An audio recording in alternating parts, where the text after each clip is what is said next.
Everyone. Hello, good evening, everyone.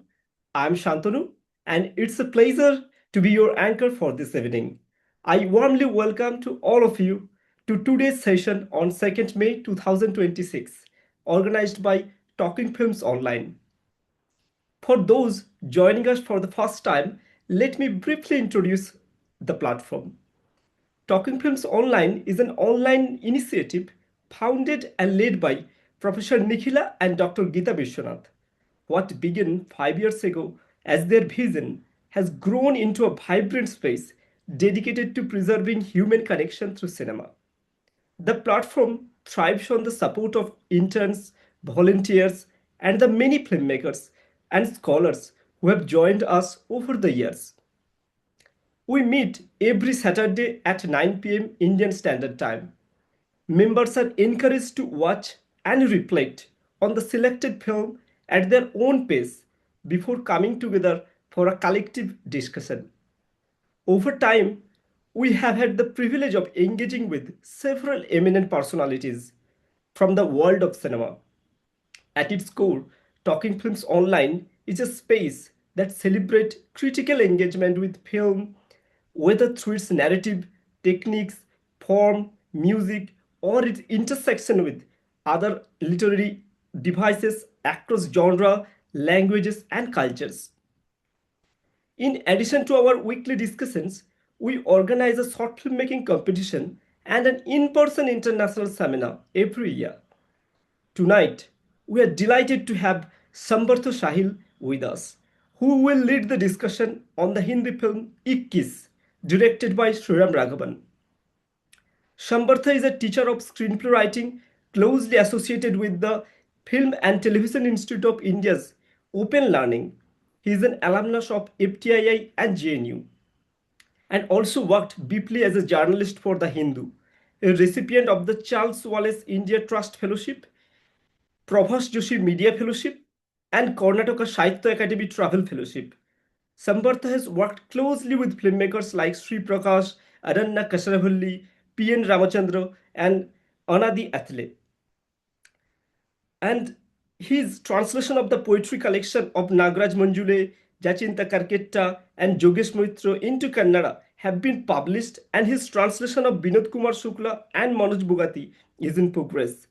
Balkatta, a fortnightly column Samvartha wrote for Kannada Prabha, earned him popularity and the trust of the Kannada speaking world as a writer with a sharp eye. Deccan Herald recognized him as a changemaker in the year 2023. We are honored to have with us Mr. Mukesh Khetrapal, the younger brother of 2nd Lieutenant Arun Khetrapal, on whose life the film Ikkis is based.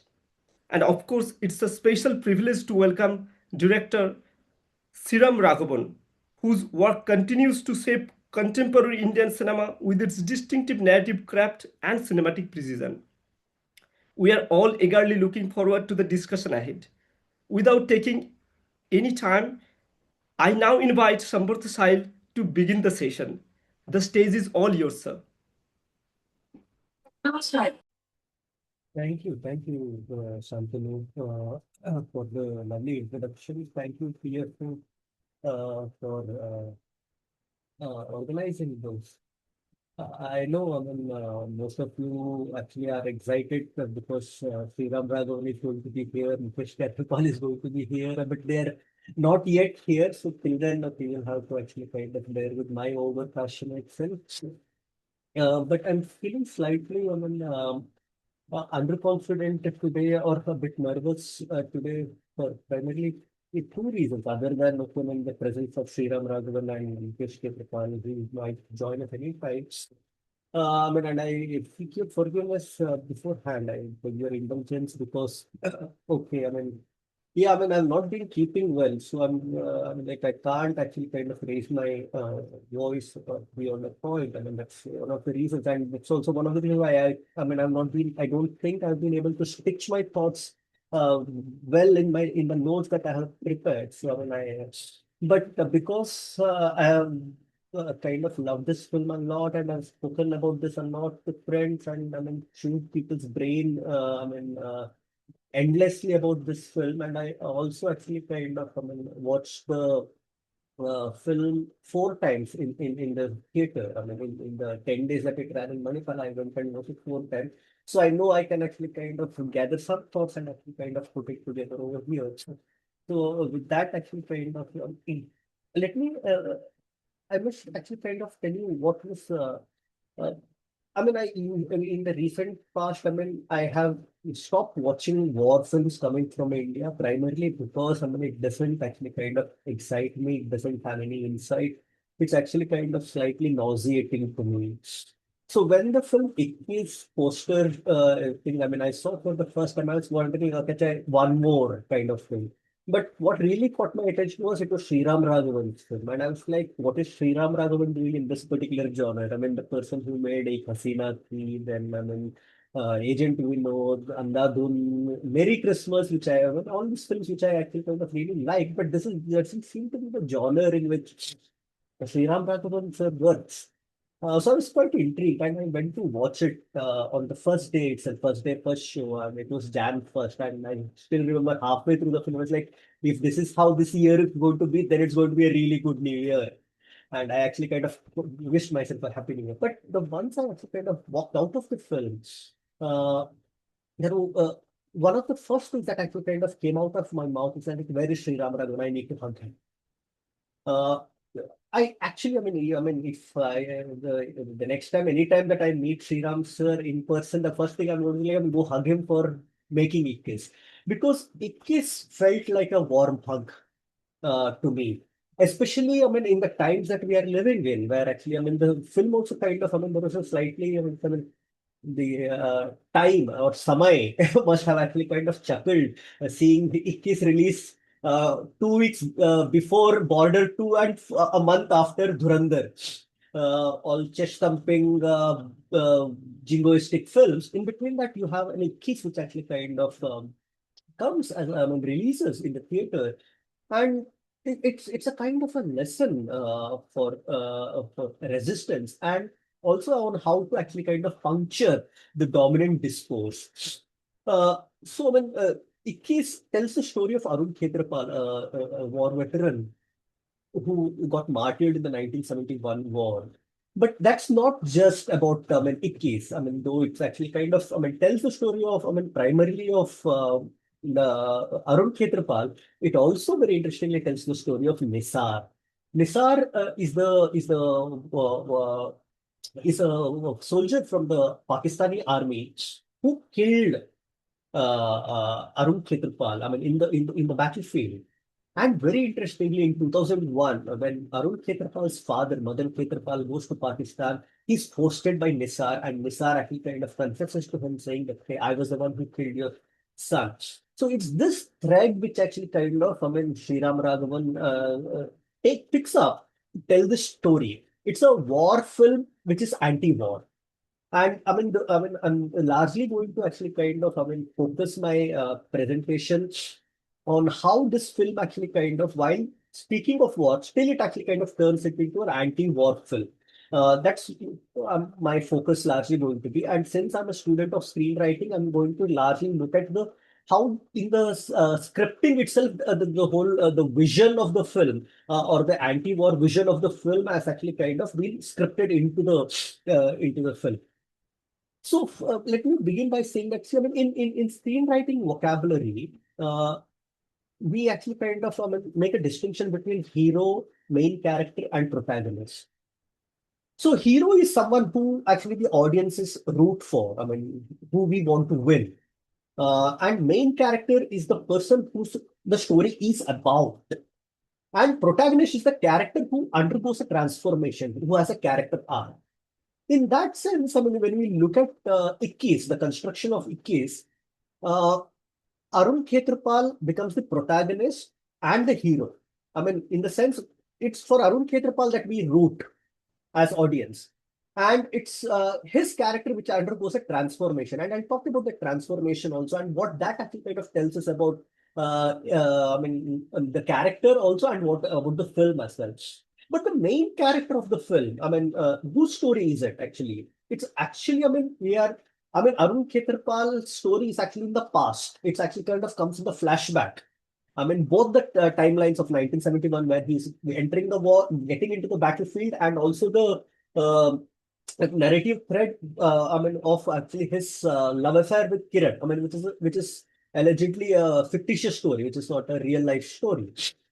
But I mean, why, how it actually kind of plays a role in the film, I'll say that. So, but the main heart of the story is actually Nisar wanting to tell Madan Khetarpal about he being the one who killed Arun Khetarpal in the battlefield and having to actually kind of, I mean, what is I mean, release the guilt that he's actually carrying in his chest for 30 years. So that's, I mean, he's the main character who we actually kind of follow. And it's only in that journey where he wants to actually kind of confess to Madan Khetarpal that the entire story or actually of Arun Khetarpal unfolds. And within that, the story of Kiran and his love affair actually kind of unfolds.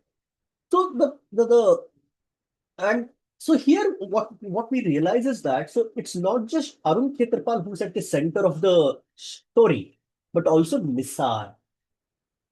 Okay, since these are the what's I mean, the main character and the hero, they are actually at the center. So in for my own classes, actually, I've developed a small theory of okay, I mean, concentric circle of characters. So what we actually kind of do over there is I mean, we have concentric circles and we actually kind of place the central characters in the center. And they occupy the most, I mean, the maximum number of time and space in the film. So in this particular film, I mean, the characters who we place in the center of the concentric circles, is Nisar and Arun Khetarpal. And of course, Madan comes slightly, I mean, I mean, the next in line, the Madan Khetarpal, the father of Arun Khetarpal. So what's happening? So the politics of Ikkis begins with the film actually kind of centering these two characters at the center. Uh, because I mean, one is the one is actually kind of Arun Khetarpal, who bravely fought the 1971 war and got martyred, and also Nisar, who killed Arun Khetarpal, and he actually kind of is carrying the guilt of actually kind of having killed Arun, and also, I mean, he carries a great admiration for the bravery of Arun. So it's not just the martyr who is at the center of the film, but also the one who was killed. And that actually kind of, I mean, helps the storyteller actually kind of weave the story and build a certain vision of the film. Which, if I mean, if the story actually kind of had to choose only one particular of the two, either Nisar or what to say, I mean, Arun, then probably the vision wouldn't have actually kind of what to say, I mean, it wouldn't have actually kind of come through. So, and also in placing these two characters at the center, it's not placing these two as two brave people. Of course, there is bravery and there is courage and there is a lot of what's I mean, patriotism in both the characters. But even while actually kind of, I mean, bringing them at the center, it's not putting bravery versus bravery. And and it doesn't actually kind of make it only a story of courage. It doesn't make it a story only of a of what's I mean of I mean the what's I mean the passion of war. So let's actually kind of look what are the other ingredients which actually kind of go into making these characters in the particular in this film and those journeys. So what makes the question would be what makes the character of Arun brave in this particular film? Of course, I mean there is patriotism, there is what to say, I mean there is patriotism and love for the country over there. But also, I mean, there is an inherent, I mean, yeah, of course, there is an inherent Josh in him, which actually kind of is recognized by Hanut when he actually kind of tells Sagat also saying that इनमें जोश बहुत है इसलिए इनका थोड़ा ख्याल रखिएगा. So there is that also, but the story of Arun Khetarpal is also layered with the story of love. And that is a very interesting element which actually kind of helps the story to actually kind of bring out a certain what's the vision to the film. That he's not just a brave soldier, but he's also a lover boy. And his somewhere actually kind of his bravery is also actually kind of fueled by love. And I'll come to that part also a bit later. So what's this doing? That it's not actually kind of only foregrounding bravery or the courage of Arun Khetarpal, the character. It's also actually kind of bringing in the ingredient of love and actually kind of mixing that what's an ingredient with the ingredient of patriotism and courage. And there is also the character of Nisar. Nisar is also a brave character. No less to Arun Khetrapal in one sense in the film. Because when they are about to enter the war, we see actually kind of while even his own senior is actually kind of hesitating to actually kind of take a step that particular moment. Nisar actually kind of says that, okay, man, we need not wait till the first ray of the sunlight. We should attack right now. Which means he's someone who's willing to take risk. He's brave. कुछ कमी नहीं है उसमें. But but his story is not just a story of bravery. It's actually about the guilt that he carries. So while Arun's story is about, how love fuels his bravery and courage and his final decision, which actually kind of earns him a martyrdom and all of that in the film. Nisar's story is actually of bravery and what it actually kind of finally actually kind of leaves him with.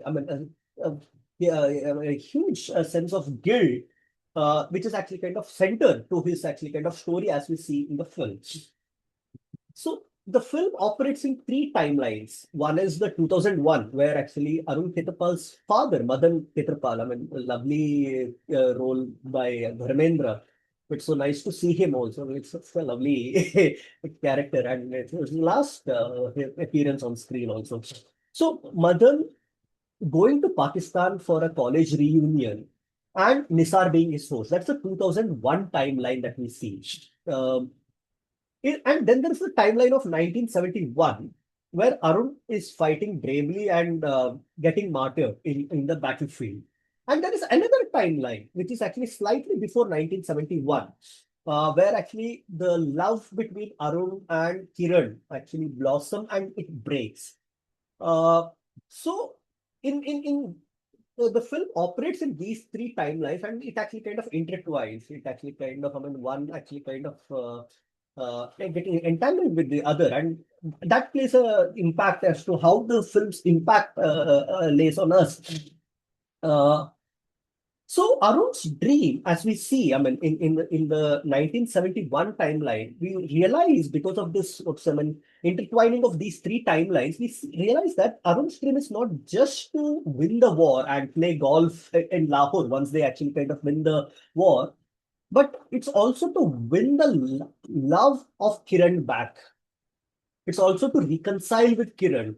That's one of the things which actually kind of motivates him. And we see that, when he actually kind of, when there's a call for ceasefire, um, Arun is slightly disappointed in the film because he's like, एक भी गोली नहीं चलाई और जंग खत्म हुआ क्या बहादुरी. मतलब मर्दों वाला कुछ काम नहीं किया. So somewhere actually kind of there is that his dream is to actually kind of through a certain performance in the war to actually kind of win the love of Kiran back and to reconcile with her. And his dream and desire to reconcile remains incomplete, and that remains incomplete because of war itself. So that's one thread where we see actually kind of we see more than actually the bravery of Arun Khetrapal, which we see. It's with all with all dignity, it's actually kind of shown with all respect. But also we see that a certain what motivated him to actually kind of what actually kind of give the final nudge to him to actually kind of take that brave step in the warfield was love, and that reunion with that love actually kind of remains unfulfilled. So in that sense, we see the cost of war, the price paid because of war, and this is a recurring thing. And because we also see that loss is experienced even by Madan. Madan, the father, actually kind of, he's not going around Pakistan saying that my son is a brave soldier. He's carrying this pain of, having lost his son. So again, it's actually the pain which actually kind of is foregrounded, not the pride in the film.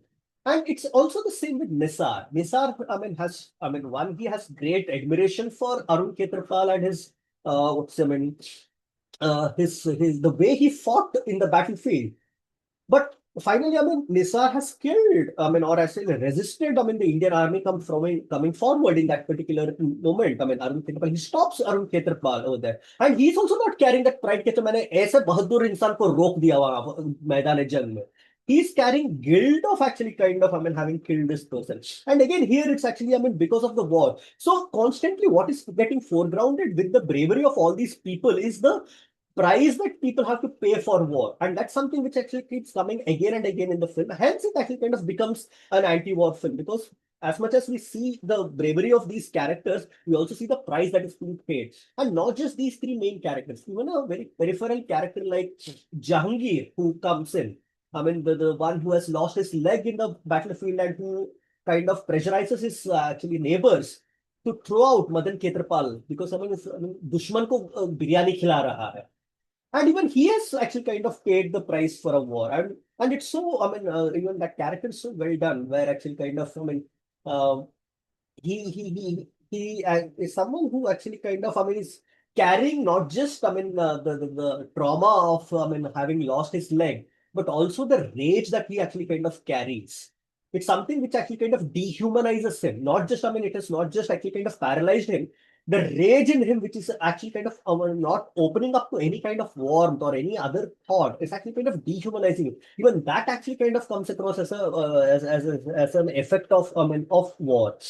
So all of these actually kind of makes these characters come across as humans who have a life before and after war, where they also have they also live like human beings with very much human desire and despair. Because Arun Khetrapal has a love story happening before the war, and he wants to reunite with his lover after the war, and also, Madan actually kind of lives with the loss of a son.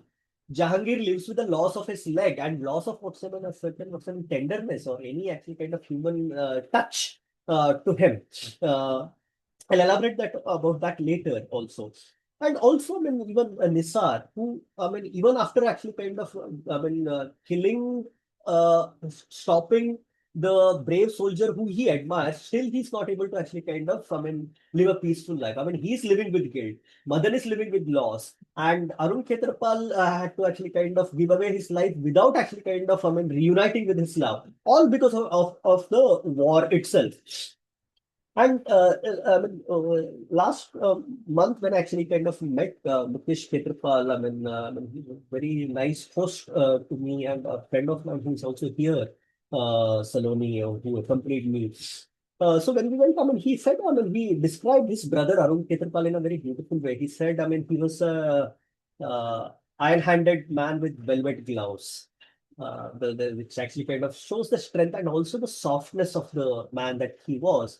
Probably, I mean, with a pulse also. I mean, it's iron-handed, yes, but there's a pulse also, which you can feel the heartbeat of the character. So now let's actually kind of look at, I mean, how this character has been sketched and written by Sriram Raghavan and his team. So there is the one of the first things which we actually kind of see in the film is where actually he kind of very, I mean, tenderly goes and asks these girls for a date, and then they actually kind of meet, and then they a love blossoms between them. And then she challenges him. I mean, if Foxtrot can come in the top five, then probably you will have a gift. So he takes up this challenge. And again, see what is making him take up this challenge? It's love.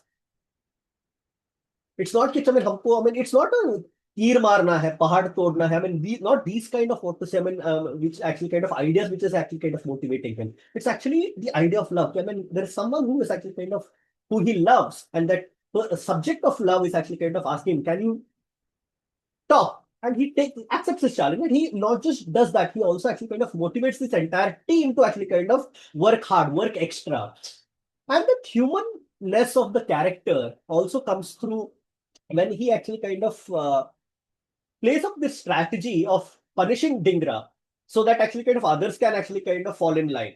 So he punishes Dingra. I mean, it's a play that they enact. It's that he's as if Dingra is protesting and Dingra is punished. And when Dingra is made to actually go through the Srinagar fort, Arun Khetrapal also runs with him with the bag of sand.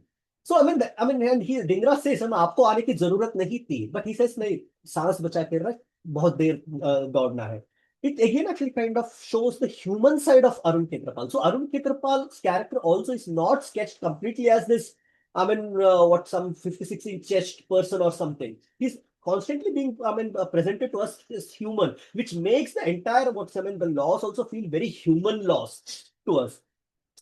And also, there is a certain notorious side to Arun Khetrapal also, where he actually kind of fakes being sick to escape the boxing championship.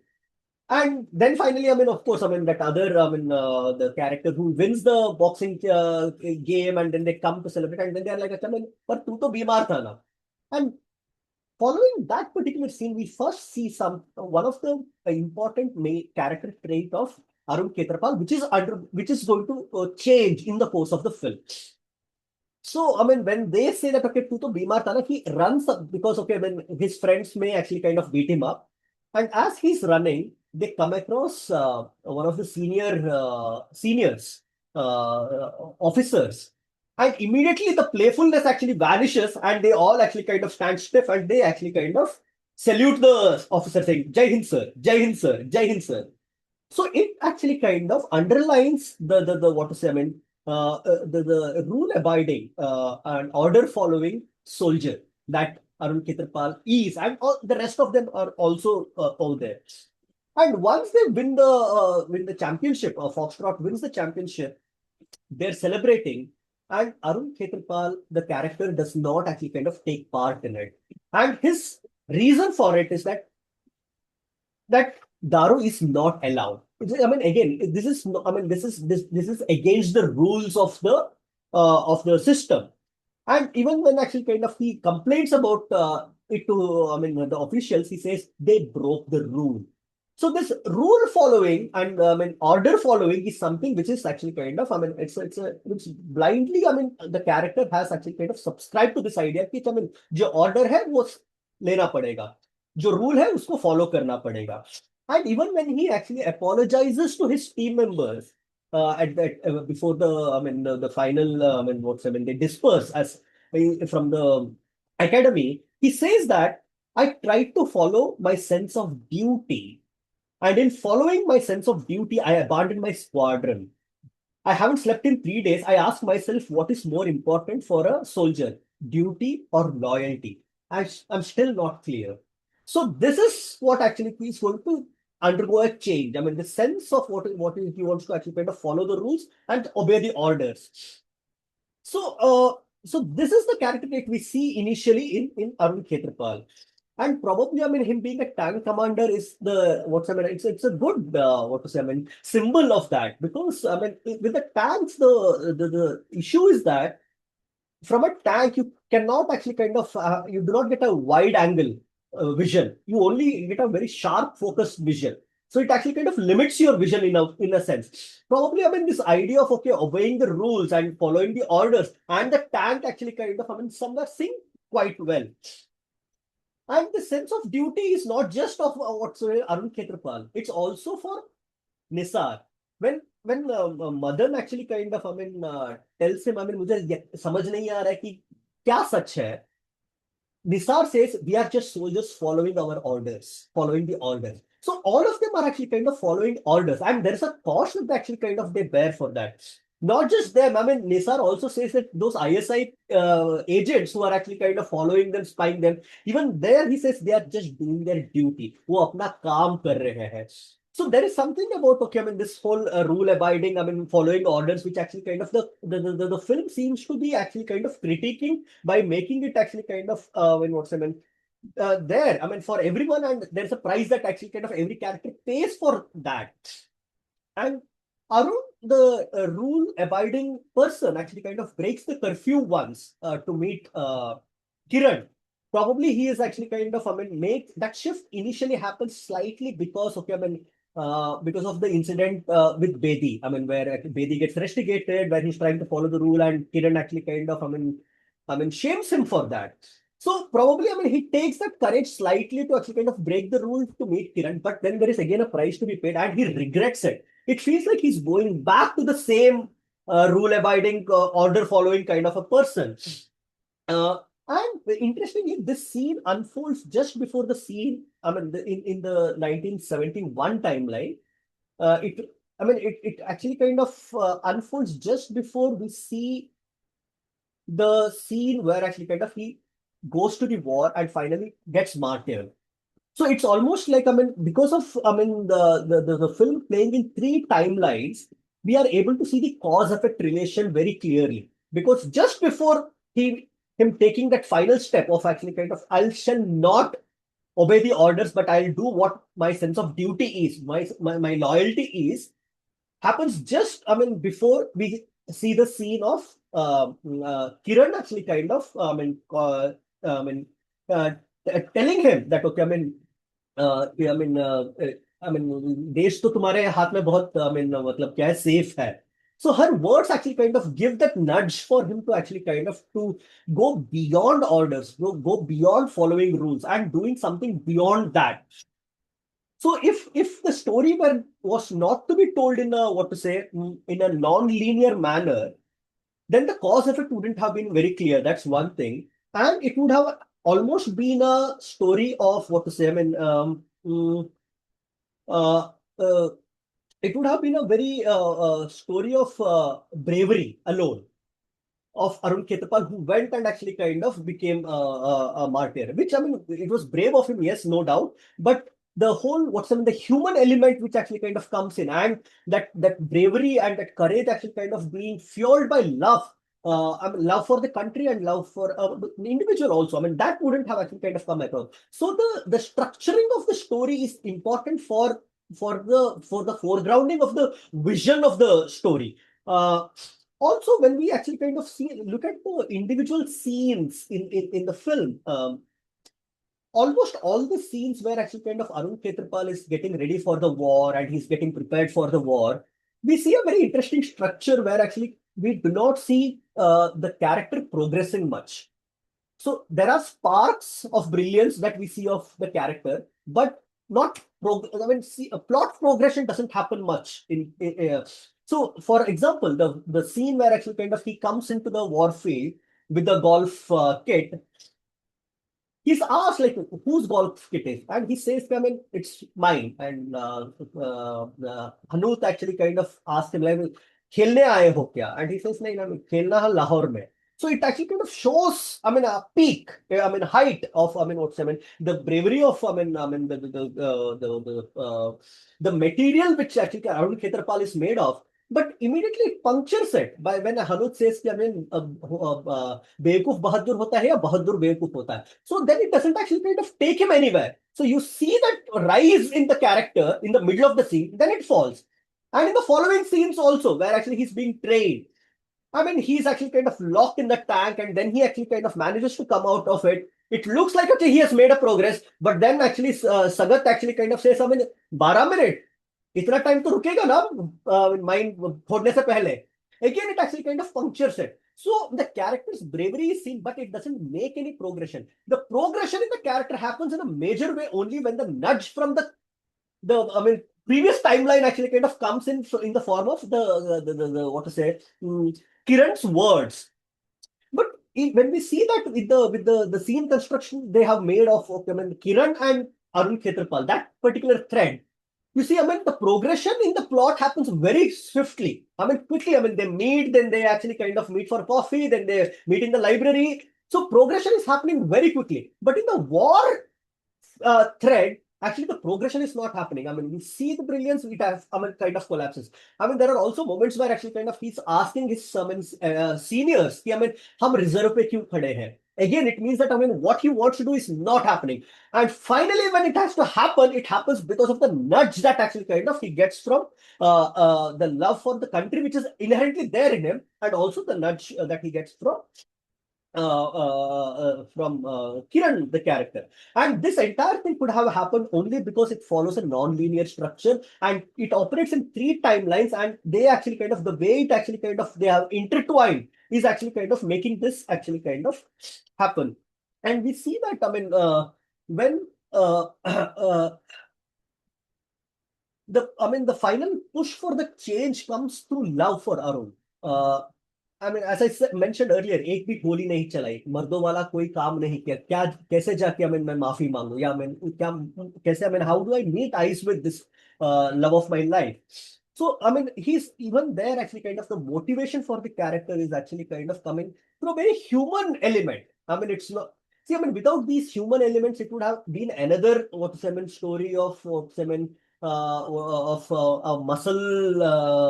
muscled man actually kind of taking on the enemies. That's what it would be. So the humanizing of these characters become very important. And it's actually, I mean, the love in the heart that actually kind of makes him move beyond just a rule-abiding and order-following soldier.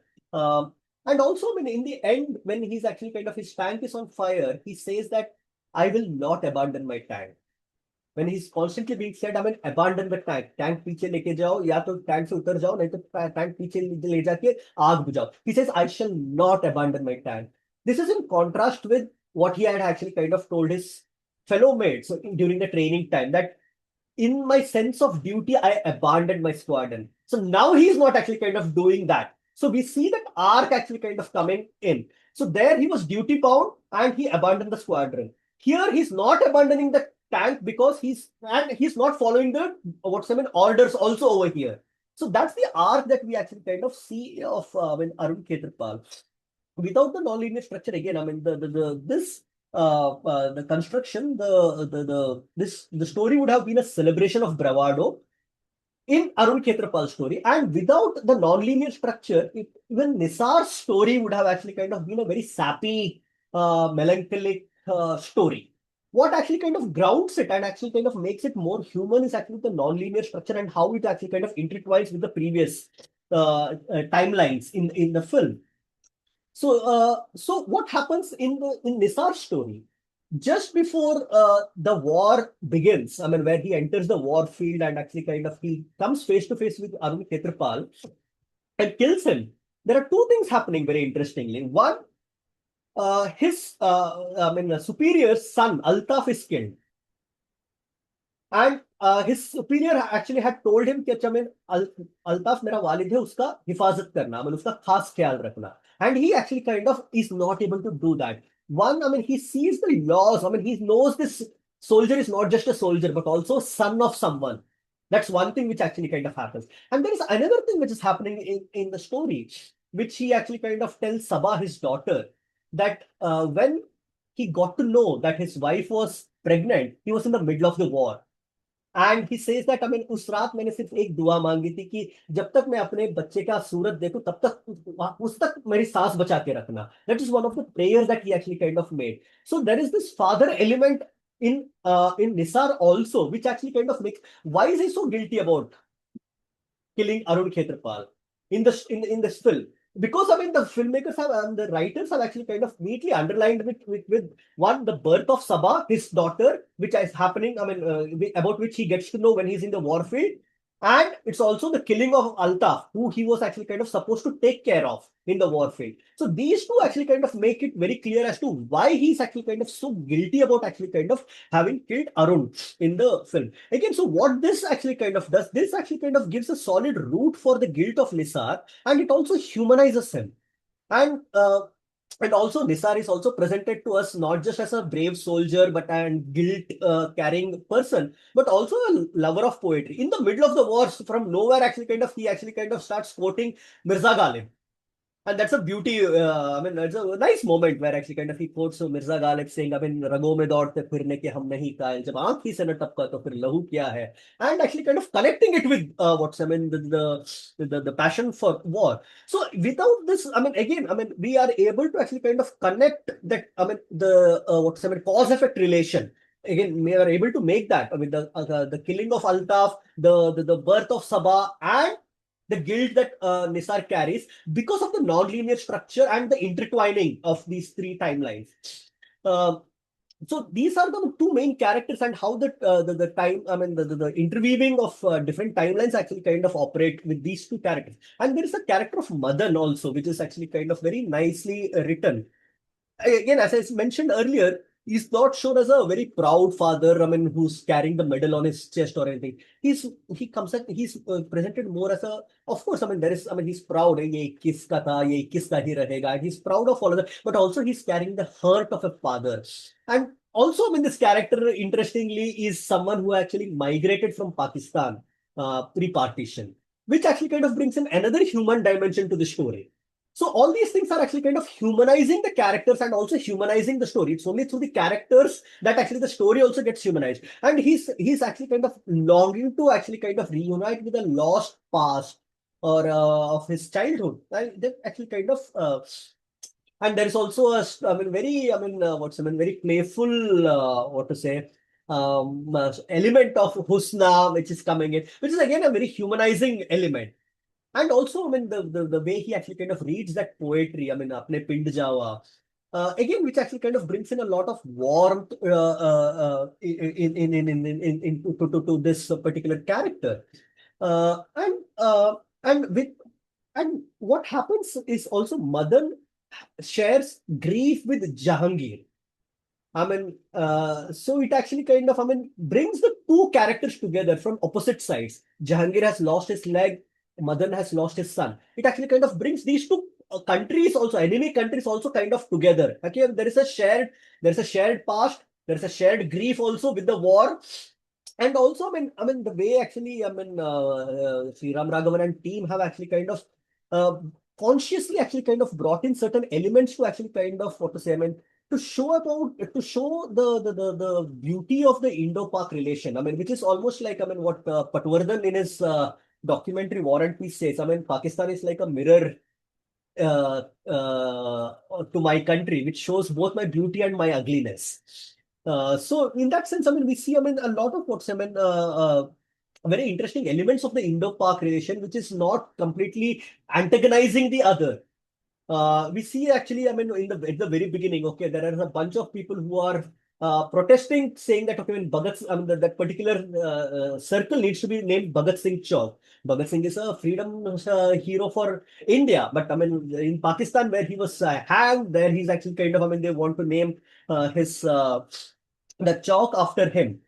And also, there is a very interesting point where actually, I mean, the Indian army, barges into the crosses the international border and crosses, I mean, enters Pakistan.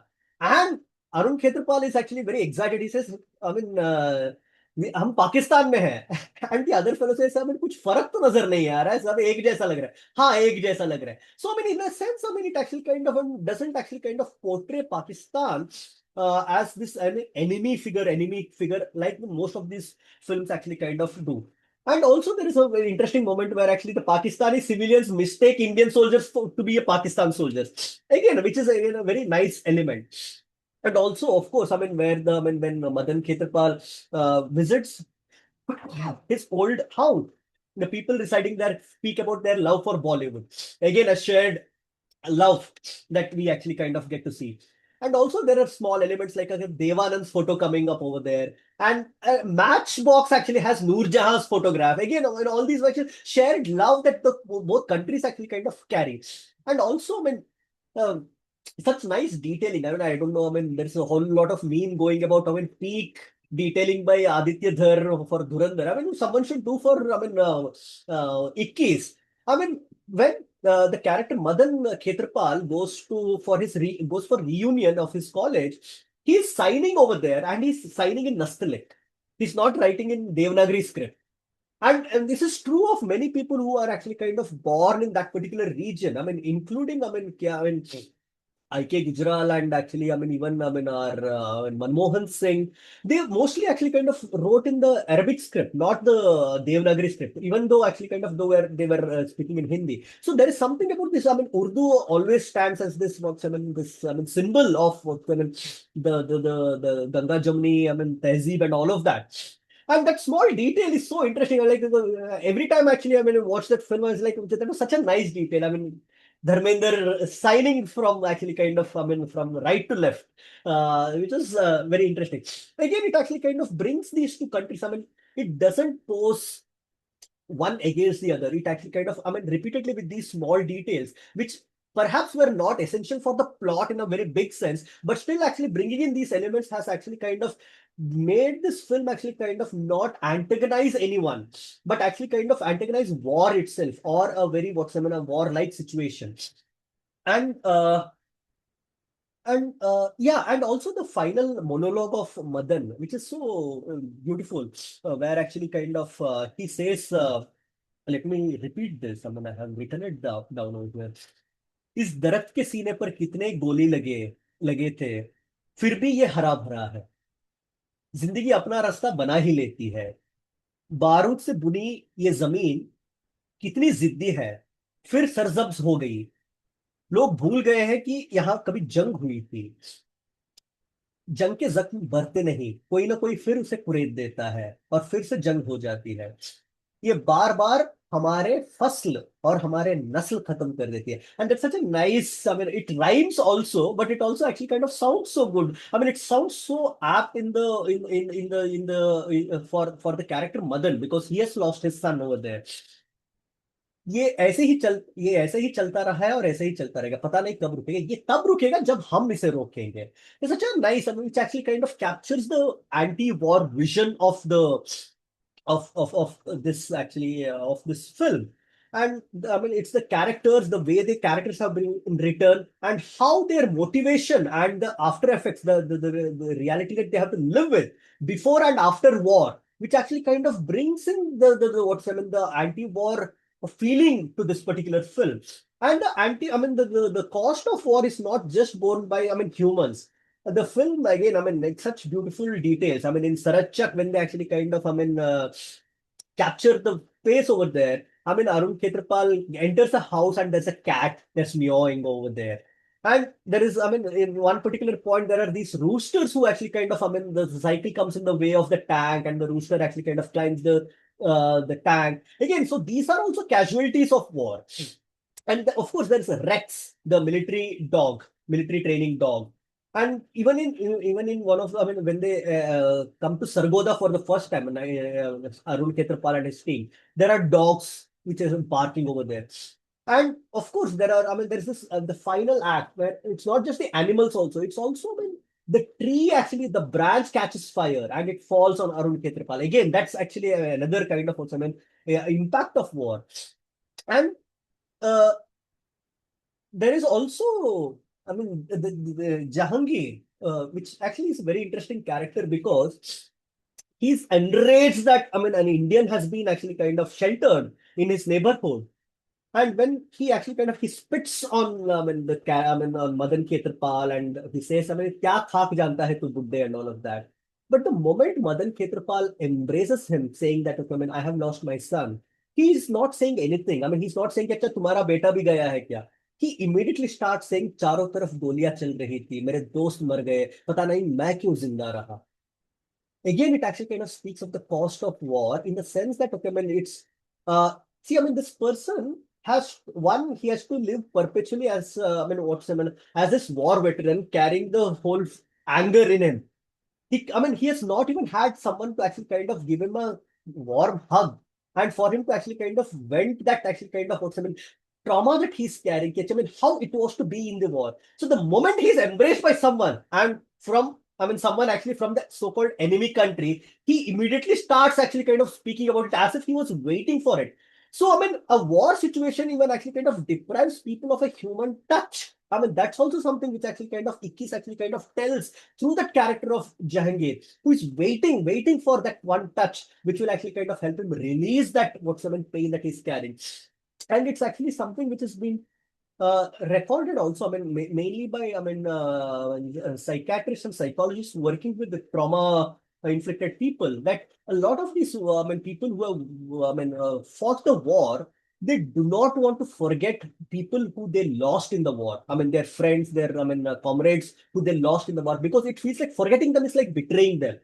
So they have to perpetually carry this what is I mean grief. They have to carry that actually kind of what's I mean loss, as if I mean that's also a medal. They can't actually kind of let it release, and it becomes a what's I mean it actually kind of deprives them of, okay, a very normal human life also. That also actually kind of gets expressed in Ikkis. I mean that loss of the absence of human touch in Jahangir. And also in a very strange way, the presence of these ISI people actually kind of highlights how, I mean, even privacy gets actually kind of compromised because of a war situation. And the most painful part is where actually in the end, when Nisar gets called by the ISI office, and he's actually kind of said, "Yes, I mean, can you actually kind of help us actually kind of build a bridge and actually kind of get information?"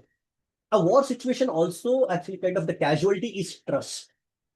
That also actually kind of comes out in a very interesting way in Ikkis. And now coming to actually kind of this last two parts, and I'll actually complete it. There is a very interesting rhyming relations that we actually kind of see in Ikkis. And let me actually kind of just this actually I had written something uh, earlier. So I'll just read out those few lines which I had written earlier about rhyming relations. If I had written it for something. So, instead of actually just trying to recall it, I'll read it out completely over here. There are also rhyming relations created by the screenwriters in the three timelines. When Arun abandons his teammates in wanting to be a rule abiding soldier, his team distances him. When he expresses his pain to Kiran, he's asked to acknowledge his mistakes and apologize to the team. When he does that, the team accepts him back. Nisar finds redemption only by acknowledging the truth to himself and Madan. To himself, the truth of Aman's bravery, and to Madan, the truth about he being the killer of Madan's son. When Aman throws away the half written letter to Kiran, he is asked by his friend to acknowledge his mistake, complete the letter, and repair the broken relationship. In all the rhyming relations, the mistake, mishap happens because one is being loyal to a sense of duty and is following orders. By creating a pattern of mistakes, burden of the past, and reconciliation and redemption, the film hints at repair as a solution to troubled relations, not revenge. It also suggests the past can be unburdened with peace and love, the path to which is truth, honesty, and genuine intentions. This perhaps is Ikkis' conversation with larger politics of hatred. With this, Ikkis becomes different from most of the war films coming out of India, where chest thumping nationalism and bloodthirsty aesthetics leaves no space for humanism. And the triumph of humanism in Ikkis is actually its triumph, and what actually kind of makes it such a special film for us to watch. Let me finally end with this one small bit that okay, there is a very funny moment when these ISI agents are following Madan Khetrapal and Nisar while they are on their way to Sargoda. And in a very intense moment, they both actually kind of stop the conversation and they just go silent because the moment has become so intense. And when they sit silent, the one of the person in the car, one of the ISI officers in the car behind them says, uh, ये headquarters में ये खामोशी भी सुनते होंगे या forward करते होंगे. Okay. So, when I actually requested Sriram sir to actually kind of come take part in this discussion, and I wrote him a mail. He said that, he had read my review for Deccan and he had liked the last line quite a lot. That got edited a bit. So now let me end this by actually kind of telling what exactly my original lines were. And with that, Sriram sir is here. So with that, I'll actually end this, my words. I say the film also has three interesting characters who are ISI agents. Two of them place a spy mic in Nisar's car and follow him when he drives Madan to his ancestral place, Sargoda. The film shows them also as humans who are fixing car tires, who eat meals, etc. Nisar sees them as duty-bound people, like he once was. In a striking moment, following an intense conversation, Nisar and Madan go silent, and the ISI agent, secretly hearing the conversation, asks his colleague, do people at the HQ listen to silences as well, or do they forward it? Then, actually, the concluding lines while words hold the capacity to speak the truth, silence holds the capacity to speak truth and a half. Ikkis listens to the silences too. So, and it's actually kind of similar to that one funny moment also which happens in the middle of Warfield. Paresh Kamdar, a recurring character in all Sriram Raghavan films, actually, he's a journalist who comes and asks initially some other soldier that, आपका अगला कदम क्या है दुश्मन की छाती पर. Then he comes to Arun Khetrapal and he asks him, आपको क्या कहना है? And he goes silent and he immediately says, cut, cut, cut, cut, cut. ये नहीं रखेंगे. Now, while see, I mean, there is a lot that actually kind of silence of Arun Khetrapal, who wanted to come to actually kind of fight the war, but he has lost his, I mean, his friend is injured, and it's actually a severe injury. So he doesn't know what's going to happen to his friend. And that silence actually kind of shows that, I mean, he's not willing to actually kind of speak a language of rage at that point of time. And that hesitation actually kind of says something. The silence that actually kind of, I mean, that comes between uh, Nisar and Madan Khetrapal, that says something. And the difference between what's I mean, a jingoistic film and Ikkis is that Ikkis cares to listen to that silence as well, and actually kind of bear witness to that silence and what prompts that silence and the ripples that the silence creates. Whereas, I will not hesitate to even name films like Dhurandhar will not actually kind of care to listen to the silence, and it only listens to के अगला कदम सीधा दुश्मन की छाती पर, and it only needs that. The rest remains, I mean, gets cut. I mean, in a sense, I mean, Ikkis becomes the unedited version of a war, which actually kind of speaks about. I mean, there are about some brave soldiers like Arun Ketarpal who actually kind of go and defend the country and become martyrs, but there is a human and I mean non-human or not inhuman, but non-human price also that war has to pay, and that is actually kind of that something which majorly comes through in a case, and that's why it's such a refreshing and much necessary film, which actually kind of I mean which speaks which foregrounds humanism even when actually kind of speaking of war. I mean, I hope I mean my scattered notes has made some sense. And if my words have not made sense, I'm sure I mean all of you in the conversation will actually kind of bring in some sense to this. Thank you, thank you. And I think Sriram sir is here. So I mean, Sriram sir, I mean, I started off saying that I mean, if whenever I meet you, it's going to I mean, I'm going to hug you for making this film. So right now, I mean, it's just a virtual hug from my side. Please accept, sir. Thank you.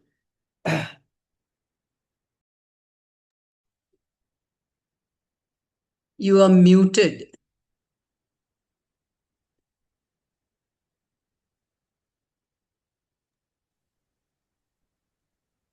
One sec. Can I have you muted me or I have to unmute myself? Yeah.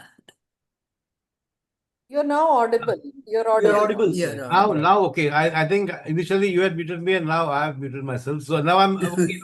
So, ठीक है. Yeah. I'm sorry I came in a little late because I was in the middle of traffic and by the time I reached home, I was thinking I'll do it in my office or here and I got miscalculated. But anyway, I got most of it and very, very sort of detailed and so many things we have spoken about. And I know there's so many people also, so it's wonderful to see all this. And I hope you all sort of the film worked on you all. I mean, I don't know, enjoyed is the right word for such films, but yeah, you can also enjoy it. And Mm. Oh, thank you, so, Samvartha, for your meaningful and wonderful discussions. It was very insightful, and we welcome director Sriram Raghavan for joining us. We warmly welcome you, and thanks for this beautiful film. Now we will open this forum for our guests and invitees for their comment and the critical discussion. sure, sure. Can I come in, Shantanu? Yes, please, ma'am. Yeah, yeah. Thank you. On behalf of TFO, let me once again welcome Sriram Raghavan as well as Mukesh Khetarpal. And thank you so much, Samvartha, for your close reading of the film. I saw the film as, in a very major way, departing from the conventional war films that Hindi cinema has made until now.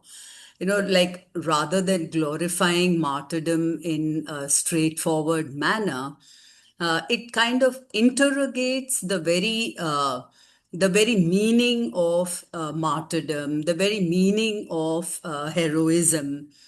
And Samvartha has already spoken about how the narrative, kind of oscillates between past and present. And I think this fragmentation is far more than merely being stylistic. It kind of almost, I would say, mirrors the difficulty of putting together or reconstructing a life that has been cut short at 21. And this whole idea of Ikkis, it keeps coming again and again in the film. And 21 is generally considered, coming of age. It's a kind of liminal stage in one's life where, like he's caught between adolescence on the one hand and adulthood on the other hand. So Arun Khetarpal is not really, kind of presented to us as some kind of a fully formed hero, the way we can see in Vishnuvardhan's Sher Shah, which is based on the life of Vikram Batra. So here you have a hero who is in the process of becoming. And that is why, that scene where he's first, told about the possibility of action, and he gets very excited about it. At one level, one can read it as, oh, okay, here's another macho man waiting to get into action. But I think that would be a very, kind of reductive reading. It is rather, that kind of impulsiveness is something that that is what do I say? It's his own, his vulnerability, his fragility, because here is a person coming into his own. He's youthful, he's incomplete, and as we know, the title itself foregrounds youth, Ikkis. And one of the biggest tragedies of war has always been the loss of youth. So this is one film that really captures that, I thought, very beautifully. And another thing is that, this whole question of obedience and disobedience. For instance, in the army, which is, it is structured itself on command and obedience and all of that. Here you have this young man who disobeys a command in the larger interest. And of course, war is a state of exception, and what in peace would have been seen as insubordination and maybe even a cause for a court martial is seen as bravery, as gallantry, because it is something that is done in the interest of the larger good. So that again is very interesting in the way the whole idea of this blind obedience to a higher command is complicated in the film.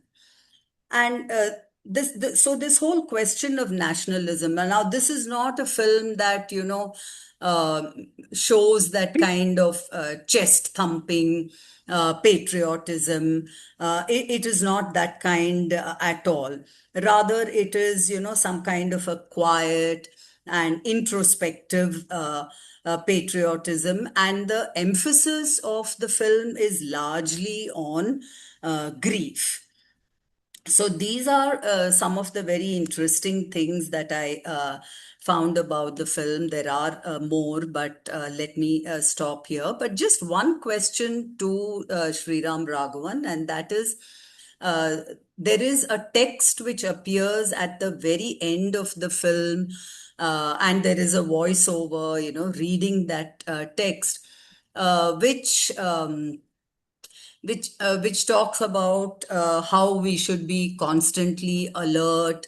And it also uses the word krur, krurta of the enemy, the cruelty of the enemy.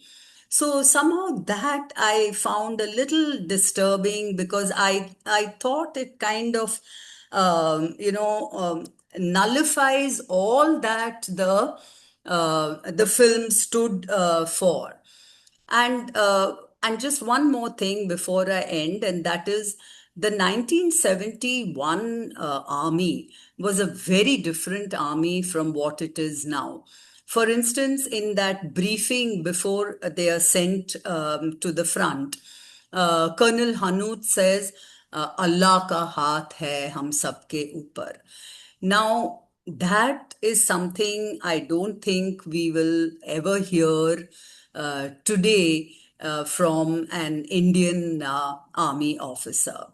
So these are kind of some of the things that struck me while watching, but that last text leaves me a little disturbed. I don't know whether it was for sense, I mean, it was imposed on the filmmaker. I would like to hear from him what he would have to say about that.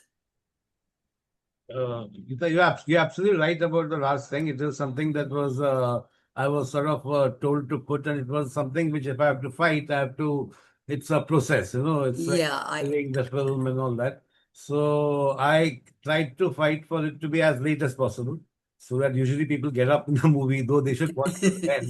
So sometimes when the movie works, the people who like it, they watch till the end because they want to be right. involved. So they end up Yes. watching that. So it's a bit of a double-edged thing for me, you know. But yeah, it's you're right. Yeah. Thank you. Thank you so much. Can I just make Yeah. one? I mean, because Geeta mentioned about the title Ikkis, and I mean, I think, in the Hindi film industry, there are two gifted people. I mean, one is A.R. Rahman, according to me. The other is Amitabh Bhattacharya. I mean, the way he can pull off magic is, just brilliant. I mean, like, one of the things really actually kind of, I don't know how many films in the middle of the film, the middle of a song, I'm actually kind of, jumping out of my seat because, I've heard something extraordinary by Amitabh Bhattacharya. It happened with Ikkis also. Like, see, we use that phrase so easily, like, 19-20 ka farak hai. The way he actually kind of takes, chalti nahi 19-20, ban ke dikha 21 is just brilliant. And it also actually, I was discussing this with Pallavi, who's also here, and Pallavi said, yeah, it also goes well with 21 Top Wala Salam. So it's not just Yes. coming of age, it goes with the, I'm like, whoa, what a stroke of genius this is. Like, I totally agree. And I mean, when we got the lyrics, I mean, when we got those words, I was so happy. And yeah, I totally agree with you. And I also hugged him. oh, okay. Even I would do that. Now I invite Professor Nikhila to say her thoughts about this film. Sriram Raghavan ji, warm welcome to Talking Films Online. This is a weekly discussion forum where every Saturday night at 9 p.m. we discuss a pre-decided film like this. Samvartha for a very long time was insistent that we should discuss this film, and we were waiting for it to appear on Prime so that we can have this discussion. And I can see why. Yeah, I had missed it in the theaters, and I could watch it only for this discussion. Yes, as Samvartha said, and thanks Samvartha for this. Of course, your passion for the film.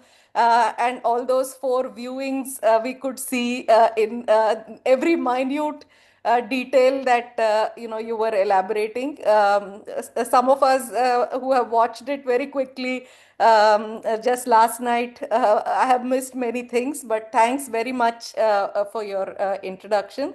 Of course, the one thing that struck me very much was how often in cinema, grief turns into a recipe for revenge. So it becomes a provocation for a revenge. For it to eschew that path, to say that, well, it's not, going in the direction of revenge. It is going into, a collective sense of loss and mourning. So that is at a time like this, especially that Sri Ram Raghavan has actually decided to tread this path. is simply so amazing. You know that what could, and also for I thought this is also very much a nationalistic film, but not the kind of nationalism. So the kind of discourse of nationalism that is informing this film is very, very different, I would think, from the discourse of nationalism that is dominant at this particular point in time. For one, I think while there is pride in the country, there is a pride about the country, there is also a sense of there is no permanent enemy. So Pakistan is not like portrayed as a permanent enemy through whom one has to affirm one's nationalism or one's national commitment. There is an underlying commonality, or Samvartha called it humanism. There is an underlying loss, probably a shared history.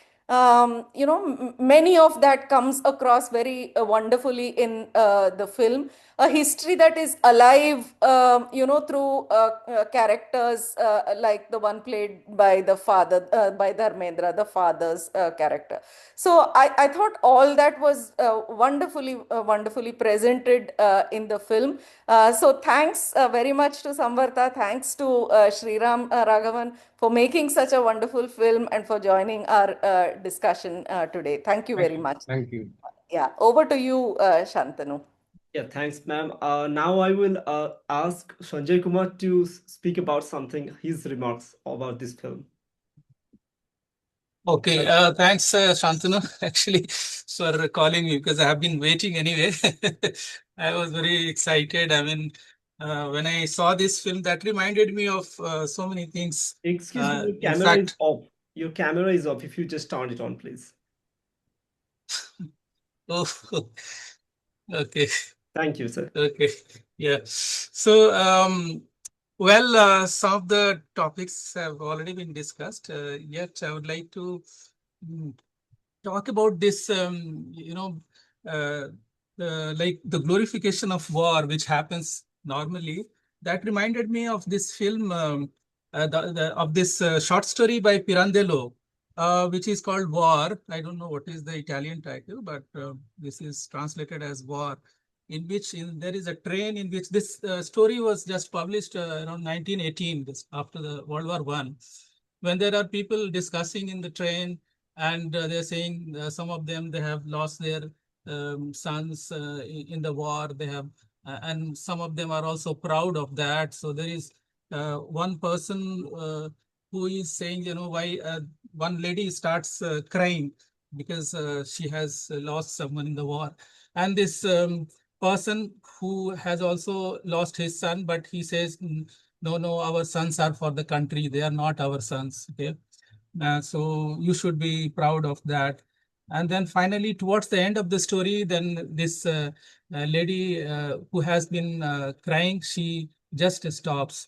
And then after some time, she asks this person who has been, like talking pridely about losing his son in the war. He says, she simply says, then is your son really dead? This is the sentence. And after this, this person starts crying uncontrollably. And people say they are not able to calm him, in the train. So that shows that human touch, that what happens in the war when you realize that you lost your son. So I can see that in the eyes of Madan, the character, in this film. So, and there are other places like Samvartha also mentioned, the journalist, who is reporting and asking him to comment.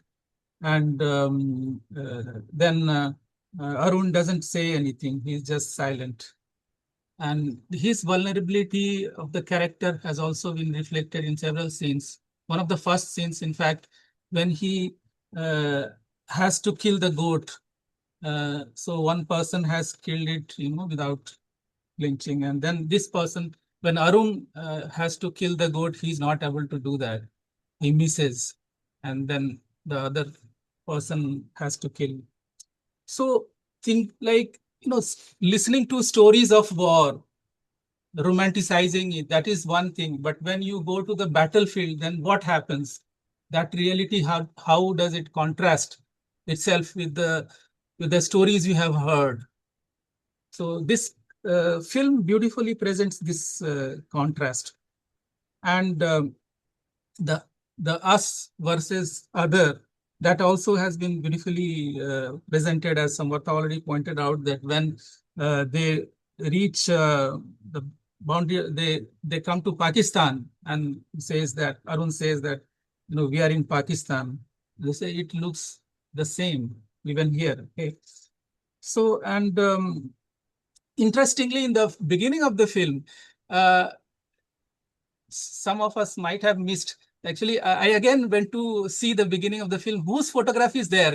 So photograph of Arun is there on the wall. When he's Nisar is Brigadier Nisar is removing that photograph from the wall because he doesn't want Madan to see this photograph, and but still that guilt is there with him, and he tries to express that, tries to confess before Madan that he has killed his son in the war. He's not able to do that. He needs Dutch courage. That is also shown. He's drinking and trying to muster the courage to talk about this. And in one of the scenes, Nisar uses the word enemy. The enemy's tanks were here. He says something like that. And then all of a sudden he realizes he's using the word enemy, and Madan is also who is representing the country of the enemy. And then at that moment, there is a silence. So that is really beautiful. For maybe 10 seconds, I didn't count, but that silence is very dominant in the film. It shows, I could see very beautifully in this film at least three things. One is the dialogue and the silence. Where to put, emphasize the dialogue, and where to keep the silence. When to go back, like in flashback, and when to come back, okay, in the present. That also is very beautifully done, because there are certain links. It's not just done at random. So, for example, Nisar is laughing at this ISI officer who says that then we can have contact in Delhi. And he just laughs, okay, then he doesn't say anything. I mean, we can interpret that as, see, this fellow is still trying to take advantage of this. He's not thinking that, I did everything just for the sake of humanity. It's not that, okay, I have to gain something, out of that. And so, and there is one, after that, just one last point. It is just said, there is one sentence only, okay, in this film, which talks about the letters being censored. It's not so much emphasized, but I can feel that, because in World War I, when Indian soldiers, they went to France. In fact, they were fighting along with the French army against the Germans. Their letters were censored. They used to write letters. Most of them were from Haryana and Punjab. And they used to write letters, and later on these letters were published by David O'Missy, one of the war historians. And these censored letters were kept with the British government. And in them, now, because we can read those letters, there is no glorification of war. In fact, these soldiers, what normally we see in the film, that they are, we will go and we will fight and we will die for the country and all that. What really you see, all these letters are available now of the Indian soldiers written from the battlefront, that they are talking about the misery, their friends they lost. They are talking about even climate, the cold that they have to bear. They are talking about food, what they are eating there. So it's not about the glorification of war and it's happening something, and we should be proud of that. It is something as, considering war as the last resort probably, and where nothing, I mean, but most of the films, unfortunately, they present it as something, as we must do it and for the sake of country and all that. So I think this film has a very critical look on war, which reminded me of some of the French films, of course, very good films. So I wanted to say, actually, at that time I missed one point. The three things which I really liked first is juxtaposing present and past, that flashback and flash forward, dialogue and silence. And the third thing, which is again, I can say this is one of the hallmarks of this film, is that the combination between telling and showing. What do you tell? What do you narrate? So when Nisar is narrating, we can see him standing under the tree and telling, this is exactly the spot where Arun died. Okay. Telling and then again showing. Okay. This is beautifully done. Very sharply, the editing has been done and it has been presented in a very precise way, and connecting, finding the meaning between the past and the present, between the dialogue and the silence, between the telling and showing. That's wonderful, actually. Really, I like this film. Thank you very much for this kind of film. Thank you. Thank you, Professor Kumar, for his wonderful remark and its correlation with the short story and with the world history's phenomenon. Now we will go to Professor Phoniraj. So you please come and say about about the film. Thank you. I don't have much to say apart from what Sam has already narrated and what Sanjay has added, but I wanted to focus on one detail which I thought Sam would tell. That is that when he was walking through the corridors of Lahore, College of Lahore, we see Devanand, portrait of Devanand. Behind that, there is a portrait of Faiz Ahmad Faiz also. I loved that detailing, apart from what Arabic script, what Dharmender writes, or Madan writes. It's also the luminaries of Lahore College. Devanand is there, of course, that comes as Sriram's passion for going back to the old films. But there is Faiz Ahmad Faiz. You cannot miss it there in the background. And I was searching for, it comes barely for a few seconds, and then the shot passes to next. But I was searching for Manto also. Manto is also from Lahore College. But when I thought I missed Manto there, I got back when I don't know remember the name. Asrani is there who talks about Husna. When he was talking about Husna, he doesn't recognize Madan. But when Madan, somebody says that he is passing through Algimar's and he don't remember the past, then he says, yeah, Madan India में है और since partition हो गया है इसलिए है तो then the character asks, what is partition? When the partition has happened, it immediately brings us back to Manto and Manto's very famous short story about not accepting the partition.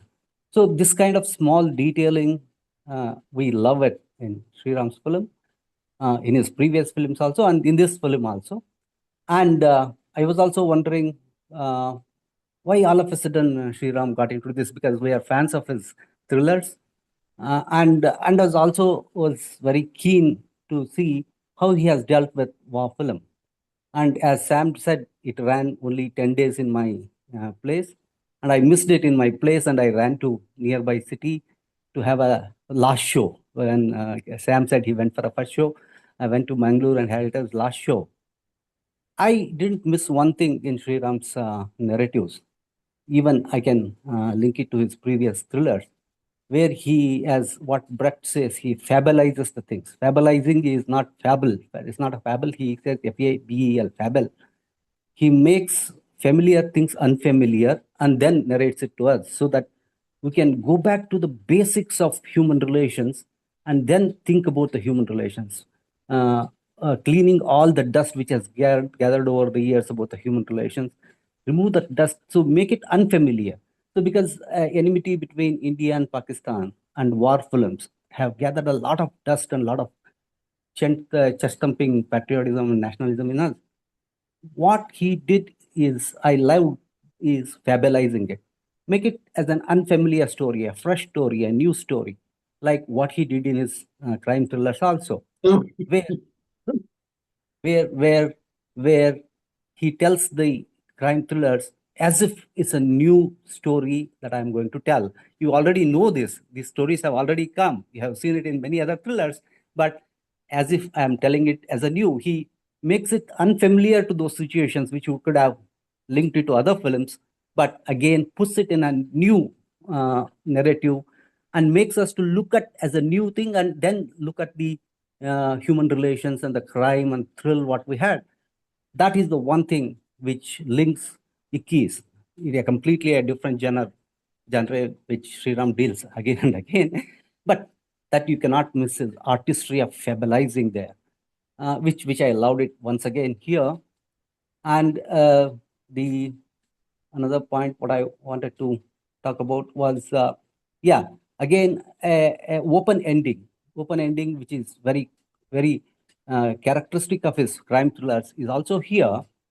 We cannot rest assured that, in spite of Madan speaking about the cruelties of war and its continuing and what we should do to resolve it, etc., but the threads are not so tightly, you cannot tie them so tightly, so that when you come out of the film, you cannot say that, oh, okay, I am pleased to have this, because it is continuous outside the theater, the situation and the world continues, and Sriram leads us to that world, because even in his crime films, the end is open-ended.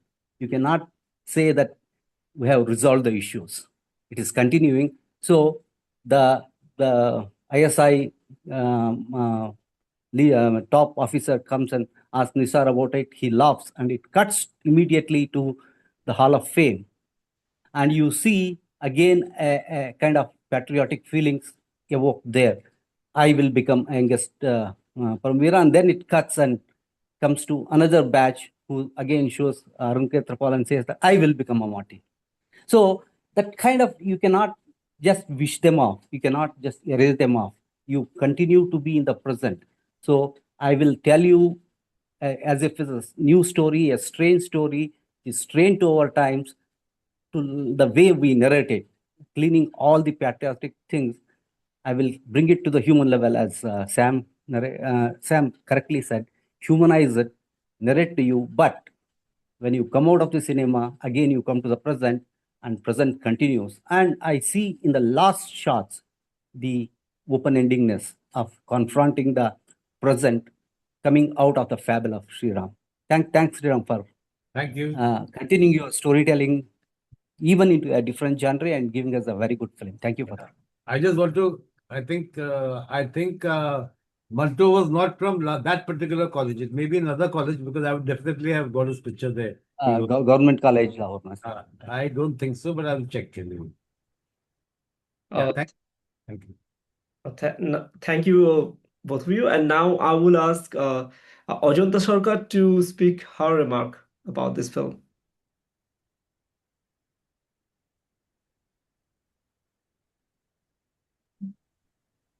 Nikhila, my points are already made by the others. And my goodness, what an honor it is, to be in the presence of such a fantastic director. I saw it very, very quickly this morning, because my student is still submitting her PhD thesis. But I wanted to be in this kya kehte hain, discussion. And my only, apart from what Sanjay said, I want to add, it reminded me of All Quiet on the Western Front. And of course, Freud's great meditations on mourning and melancholia. And thank you for having such a fantastic discussion. It's been just great listening to all of you. Thanks. And if Sriram sir wants to say something at some point, we're really dying to hear from him as well. Now we will go to Pallavi, who has raised her hand. So Pallavi, please go ahead and please. Thank you, Sriram sir, and for this great film, and Samvartha for your excellent commentary. We've had many a conversation, I think, about some of the themes of this film. I'm in academia, in American academia, and a month ago or so, I actually met a scholar whose work actually looks at combat film music in Hollywood. He's a music scholar by the name of Todd Decker, and I quickly skimmed through his book, but it struck me as, you know, the way I watched this film again yesterday was actually thinking through the exact opposite lens of Samvartha's, which is not the silence but the music and the soundscape of the war film. Because a good war film, whatever we might consider as good, has often relied upon the sounds of war, right? Bombs exploding in the background, the sounds of guns, machinery, tanks, pounding their way through the landscape. And the scholars. Analysis said that it was the Vietnam War film that really transformed Hollywood film combat music into something that became much more emotional. You could even say influences from classical music. I mean, Apocalypse Now is the big one, but a lot of Saving Private Ryan also uses these very long, extended orchestral sequences. And he sees the Hollywood film as being transformed through how the Vietnam War was told, where the soldier finally becomes the focus of the story in a particular way, even as there are other films that still focus on war as strategy and action and so on. I feel like Hindi cinema has a very different legacy. In another interview somewhere, I remember you mentioning that a couple of your favorite Hindi films on war are Chetan Anand's Hakikat and Border. And to me, the soundscapes of both of those films seem very different from Ikkis. And I really wanted to think about what are some of the sound and musical choices you made for this film, apart from the silences, because I do think the silences are also important. But it's a dialectic of sorts, right? There's the sound, the dialogue, the music, and then the silence. And I feel like going back and forth from that is a real skill that I really appreciated with this film. And if you had something to add to that, I would be delighted to hear more of your choices, the choices that you made in making this film. And again, thank you for being here. Thank you. But regarding the background music and soundscape, I mean, we did think about it all through. The whole idea was not to sort of make it rousing all the time kind of thing. Yet here and there we needed to, we needed to sort of, the thing is, my background music directors, when they saw the film, there were two of them, and they just they reacted with their heart. I said, just continue that thought in the music. You know, the other thing we have in our films is songs, which is which you will not get in any Hollywood movie. So there again, it's a double-edged sword. You know, sometimes you feel, okay, it's not required really, but there is that thing of an obligatory song that will get the trailers and you can make. So these are all I wouldn't say compromises. I would say the way we make a film here is, there's a certain amount of, you're trying to please a lot of people. And among that, you should be, of course, yourself, please yourself also. So, Thank you. Thank you, Pallavi, for your question and your remarks on the music, how the background score affects. Now we will go to Titiksha Gupta, who has raised her hand. Please go ahead, Titiksha. Hi, thank you so much. Both Samvata sir and Sriram sir for like being here and for doing this discussion. I also like unfortunately missed this film when I came to the theaters, even though I really wanted to. Like I almost had a full-on fight with my father about going to the theater for this film, but like that's a different conversation. Um, I really agree with all the minute details that Samvartha sir has highlighted today. And I was also thinking about the goat cutting scene and how it sort of relates to the whole idea of war being a ritual, right? And a ritual that does not hold the same meaning as it did when it first came into existence, but because it has become a sort of ritual, sort of thing that you turn to instinctively, almost not thinking twice about like the consequences of it, the relevance of it, and just resorting to something just because you have gotten used to it. And like the social sort of plethora mentality has gotten used to thinking in that certain pathway, and therefore you just go through that without actually thinking of the consequences or the all the actual realities of actually following that ritual in the present context. So I think that that particular scene holds a lot of symbolical meanings apart from what has been discussed already. I was also wondering how this movie sort of makes the characters are sort of equalized in a way that war becomes an equalizer and that death comes for everybody, and it does not see whether you are coming from somebody who can afford golf clubs or somebody who cannot even afford to have a lavish wedding. But in the same war field, there's also the aspect of caste which does not go away, and that is seen in the again the minutiae of the senior officers calling you by terms like sahib, and things that reflect your caste hierarchies outside of the battlefield. So I was just wondering about if Raghavan sir could talk about his sort of procedure of writing when he the thought process that went into what to keep and what to let out so that it does not become too heavy on the screenplay, but also the idea of caste not being erased during war being reflected by the screenplay. So I would really Yeah. like to have your discussion on that. So I mean, I disagree that it's caste. It is actually more the hierarchy in the thing. What happens is the ustad, the man who's come up from the ranks, who's not done a say a course like the IMA or the NDA and all that. They have a different enrollment system, and they are very good because they spend a lot of time, their experience on the field and so on. But when these boys come and join, they're coming in as officers.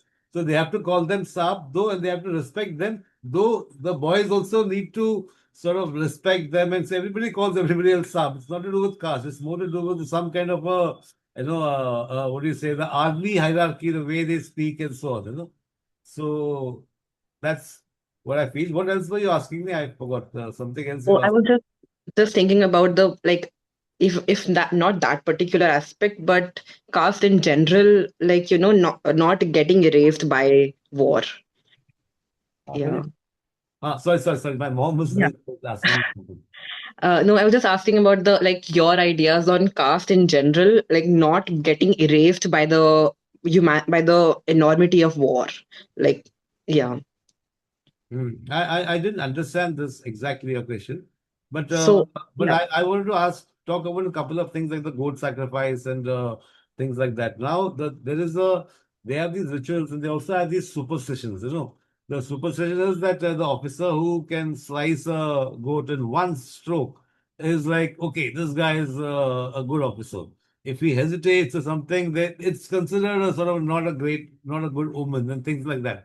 And these are things that actually happen to Arun. So these are things he also sort of wrestling with in his own way.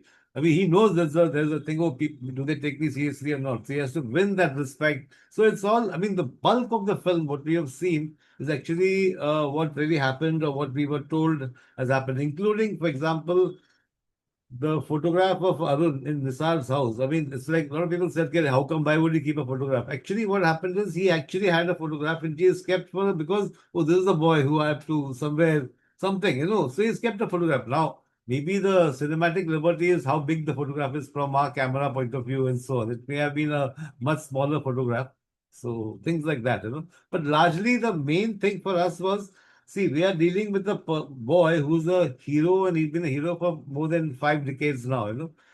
And yet he had no idea he's a hero. I mean, he doesn't even, it's not even he wants to be a hero. He just wants to be there and be part of the action, so to say, like his father and his grandfather and so on. And whatever he did in the last couple of hours of his life was, I don't think he even knew a second before that he's going to be dead and then he's going to be remembered like that. So that's quite poignant. And the other man can see this guy's, Nisar can see it. The father would, of course, want his son to be alive. And they also told us, some of the officers we had met, they told us if he had survived, probably he would have been court-martialed also because he did disobey a direct order from a senior.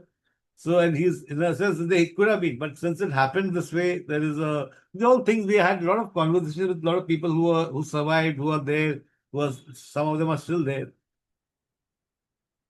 Yeah. Now I will go to Kartikeya. Please go ahead, Kartikeya. I just wanted to comment on a couple of things. that really moved me. One was these characters of Madan and Nisar, and how they kind of came to somehow symbolize the two countries, with Madan being this elder 80-year-old, slightly elder person, and Nisar being slightly younger. I mean, somehow it mirrored the ethos of the two countries, and both are fighting, but both are also sharing this home. Um, so that, and then yeah, this interrogation of the idea of home when Madan goes to Sargoda to look for his childhood home. There are many little references where you I think the daughter says that he feels so much at home, and Jaideep's character says he is home. Right, And right. even at the end, after the story is told under the tree, they say कि चलो अब घर चलते हैं. चल चलते हैं. So this shared home, it reminded me of this moment in a in a Qawwali performance that happened in Bangalore, where Farid Ayaz, this Pakistani Qawwals from Karachi, who were originally from India, and they are invited to perform in Bangalore in 2009 or something, and they're singing Padharo Mare Des. And in the middle of the performance, they just say, which Des are we inviting you to? It is that undivided Des. Not India, not Pakistan, because when we are in Pakistan, they refer to us as Indians. And when we are in India, they refer to us as Pakistanis. So it is that undivided Des where we are inviting you to. And this is what even the film, I thought, was trying to do. It was referring to this shared, undivided home that is as much Madan's as it is Nisar's. And in that sense, um, mm, mm, yeah, just enabling this conversation that's not happening. And as Samvartha was also saying, this recurring theme of जंग लड़ना ही बंदा बनने का एक तरीका नहीं है. Just like pick up the pen and have that conversation, have that difficult conversation with your lover, which you're not being brave enough to have.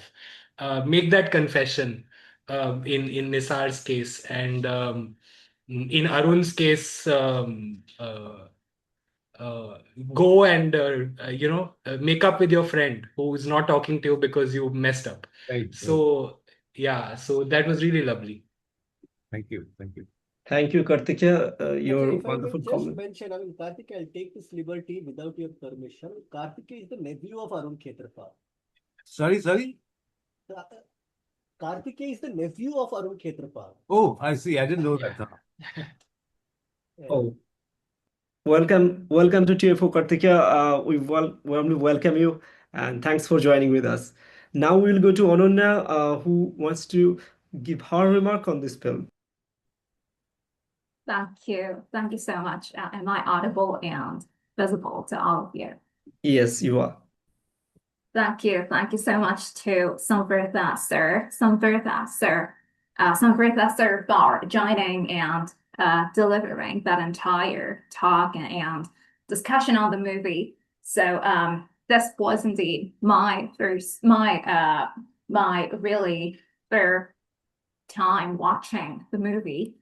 And I have been a fan of war fiction, and much as in the movie, I was also attracted to the list of books, which I think, yes, Kieran presents now and then. So that is where one of my questions arises from to the director, Sriram Raghavan, sir. This is an incredible honor to meet you from, I don't know, my home state in Assam. So this is like an opportunity I really couldn't see coming. So my first question to you will be, what kind of books or literary figures? I noticed Ernest Hemingway in the mention. So did you have any such prior inspiration to do the movie from authors, poets, and many other figures? And the second question will be on an essential one, because as many people have already mentioned, this was a heartfelt and also an emotional moment for me to see the Mindret, sir, in the crew, because this has been a really, really long time since I saw the actor in the movie. So what was your experience working with them for the time before they passed away, and also your experience hiring Agustin Nanda, who is really such a new face in the industry, and they got to play an important role next to such brilliant figures. So what was your journey like with these characters of different ages? Well, you asked a lot of questions, but let me try and answer as briefly and succinctly as possible. So, regarding Dharamji, actually, when we came across this story, and it's a true story, I mean, whatever you're saying is true. And whatever liberties we have taken, there are a few liberties which I can talk about. But otherwise, when he heard the story, he deeply connected with the story. And he also is somebody who's got a lot of love for the people across the border, and they also love him back, and so on. You know, so he was very sort of he loved the story so much that, I mean, even though he was 88 or 89 when he was shooting it, and we were shooting all over, I mean, all over North India, in Amritsar and Chandigarh and Lucknow and so on. And it was quite a kind of a tiring shoot in that sense, but he used to be sporting, he used to come, and even though he used to be sometimes tired, when the camera goes on, he, being an actor of a certain kind of a legendary kind of a thing, he used to just sort of come alive when the camera goes on, you know. So that was fascinating. And Agastya, of course, is a young kid who's like, I mean, we used to really hammer him and train him, and he used to go and do all these. He had to go and do the NDA training, whatever the boys did there, he had to do a certain amount of that. Similarly with tanks and so on. So most of them, it was not the performance so much as being, you know. For Dharamji, it was being in a different way, and for Agastya, it was being that person in a different way. You know, it was not performance really. So that's what I wanted to avoid. And the girl giving him the book, I mean, I just felt that whenever there's a book in the film, it has to be a book that also, in its own way, a little bit makes a point, you know. So then it's fun. So I felt Hemingway's book, I mean, it's not a book everybody would read, and certainly not a book which Arun would have enjoyed probably reading it during the war. So we don't know whether he would have read it. He would have preferred some, you know, much more PG Woodhouse or something, you know. But I wanted that book. I had a choice of two books, but the other book was Papillon, which also had come out at that time, you know. So it was either Papillon or When Eight Bells Toll. So sorry, For Whom the Bells Toll. And so we chose that one. Thank you. Thank you so much, sir, for answering the questions. I just have one quick remark to address. And that was that just hit me during this discussion that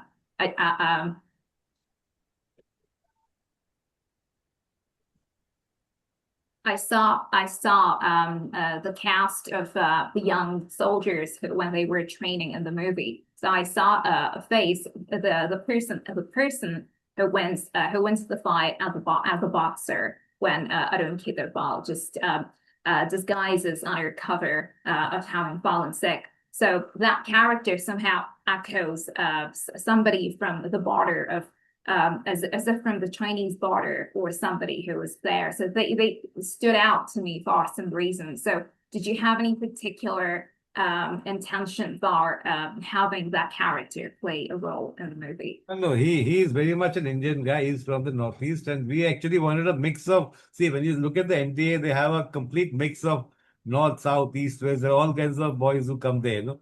So we wanted. It's not like, you know, everyone is one kind of clean-cut Punjabi boy. It's not like that. It's like all kinds of boys. And of course, he's past the maximum. There's a certain height requirement they have, but he's above that and all that. And yeah, these guys can be tough also. So he wins the match.